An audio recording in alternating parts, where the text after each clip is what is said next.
Big news for Notre Dame fans and those that follow recruiting. Rivals 250 offensive lineman Billy Schrauth out of Fond du Lac, Wisconsin, has committed to Notre Dame. Mike, there was a time when Notre Dame had offered 3 offensive linemen in Wisconsin. That's still there, I guess, technically. They did not get Joe Brunner out of the Whitefish Bay area. Carson Hinsman, not going to be Notre Dame, but they do get Billy Schrauth from Fond du Lac St. Mary's High School. Your thoughts, first off, on him as a prospect and how big this is for Notre Dame? Oh, it's huge on so many different fronts. I mean, this was the guy who, I mean, really Notre Dame thought they were going to get a commitment from him about a year and a half ago, and they just kept battling, kept battling. So, I mean, how big this was, I mean, perception, rankings, Mhm. obviously, getting your first guy from the state of Wisconsin in 20 years, one of your old high school teammates, That's right. Greg. Brian Bidash. Um, yeah, Brian Bidash. So, and how about this? His son, Brian Bidash Jr., shout out to him. I'm sure he's watching this. Like he's a class of 2022 guy. Like it's that's how long it's been for Notre Dame. That the last guy fighting Irish time for Wisconsin, his son is Billy Schroeth's age. So I feel old. huge get. Huge, sorry, Greg. Yeah, huge get for the Fighting Irish. I mean, again, I'm gonna be honest with you guys. I wrote a commitment story for Schrauth, had graphics made, everything, summer of 2020. Um, I mean, he had basically told me he was committing. He had told Notre Dame he was. And, Wow.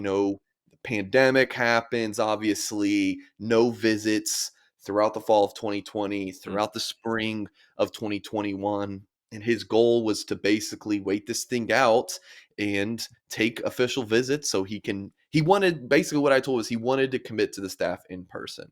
Well, he did take that visit to Notre Dame in June of 2021. But then he also went to Wisconsin, Ohio State. Wisconsin surged in his recruitment. Ohio Yep. State kind of lingered but went away. Um, yeah, this is a long context story, Greg. I'm sorry, No, it's but cool. yeah. So Notre Dame and Wisconsin continued to battle throughout the fall.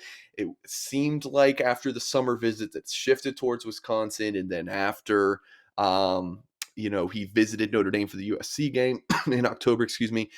Seemed like it shifted back to Notre Dame, and then he didn't commit. So then it seemed like it was like just a tug of war going on. It was very tight between the two. And then, Marcus Freeman named head coach. Tommy Rees stays as offensive coordinator in home visits that they had December 2nd. And now, Notre Dame's won the recruitment.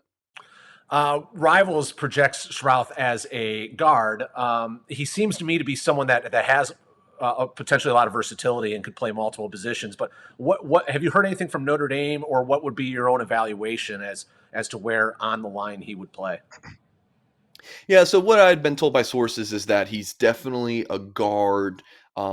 That's the projection, but he could be a tackle in a pinch. I mean, he's listed at 6'6", 280, and Greg, I feel like with a lot of these listings, you can typically just take an inch off and 10 pounds. So even if you do that, and Yeah. if he's 6'5", 270, I mean, he's got some length and the sucker can move. So I think he could play a tackle position if need be.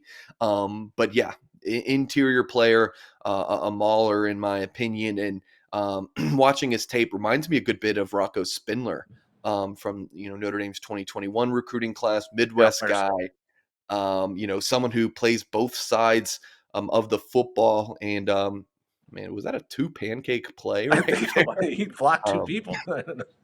I mean, he's a heck of a force on the interior, and again, he's a Notre Dame type kid.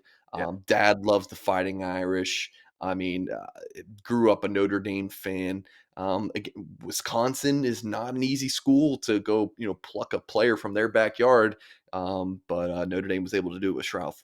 Yeah, and a great high school program, by the way. St. Mary's Springs is one. They have like basically the greatest head coach in Wisconsin state history, the most winningest coach, and I think they've won 17 state titles during his time. But they're a seriously good program. Um, Credit for Tommy Rees on this, right? I mean, this is one of these. All these stories could be really cool and unique to hear down the road because we're dealing with a head coach transition. But just tell us a little bit more about how Rees stuck with this one.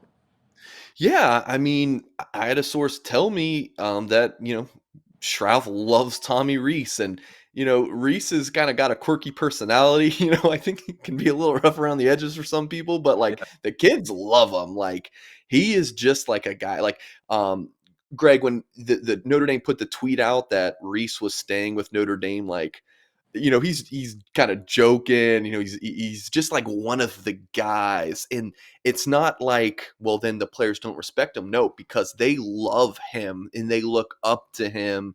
Yeah.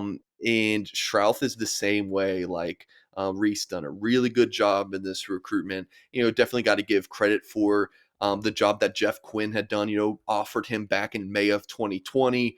A lot of that consistent communication, never gave up in the recruitment, especially when it seemed like it was trending towards Wisconsin over the summer and early in the fall. So, yeah, definitely big pat on the back to those two guys. So it sounds like this isn't a recruitment that's tied to a coach that may or may not be at Notre Dame. This is kind of Rees's deal, from what you're telling us. Yeah, it's Rees did a really good job, and it's a Notre Dame thing. I mean, Mm. when Lincoln Riley leaves Oklahoma for USC, you see a half dozen decommitments. After Brian Kelly leaves, you see Devin Moore decommit, but like a lot of those kids just, they commit to Notre Dame for Notre Dame. And even though we're not 100% sure if Quinn's going to remain at staff, I mean, the guy had been with Brian Kelly for years, after all. I mean, I would assume that he would be going elsewhere, and potentially in Baton Rouge, but like that's not going to deter Schrauth from Notre Dame because again, he loves the Fighting Irish football program and the university. Um, and Matt Bayless is sticking around, and he is an early enrollee, right? So Billy Schrauth's really first coach that he spends quite a bit of time with is going to be someone that we know will be in South Bend. And that's what Mike Goolsby talks a lot about is on our YouTube shows is, who do you spend the most time with? It's that strength coach. So yeah, Schrauth will get to Notre Dame this winter. I think, what is that, mid-January or so, and Yeah. he'll get right to work. I mean, he seems like he's got a body that is ready to contribute early if Notre Dame needs him to. Yeah, I know that talking to Aiden Gobira's mom during the fall when I visit for a game, the kids that are in the All American Bowl have to go straight to South Bend. So I think like the 9th or the 10th, somewhere around And there. Yeah. Schrauth, another All-American Bowl. Yeah. I think So half of Notre Dame's class is playing in that game. It's a really good class. I mean, this offensive line group is deep. It's so talented. I mean, back to back, huge in numbers and talent mhm. for offensive line in 21 and 2022. Mr. Singer, as always, appreciate your insight. Great news for Notre Dame football recruiting. Billy Schrauth has committed to the Irish as part of the class of 2022. Just a reminder, hit like on this video, subscribe to our YouTube channel. And as always, thank you for tuning in and watching.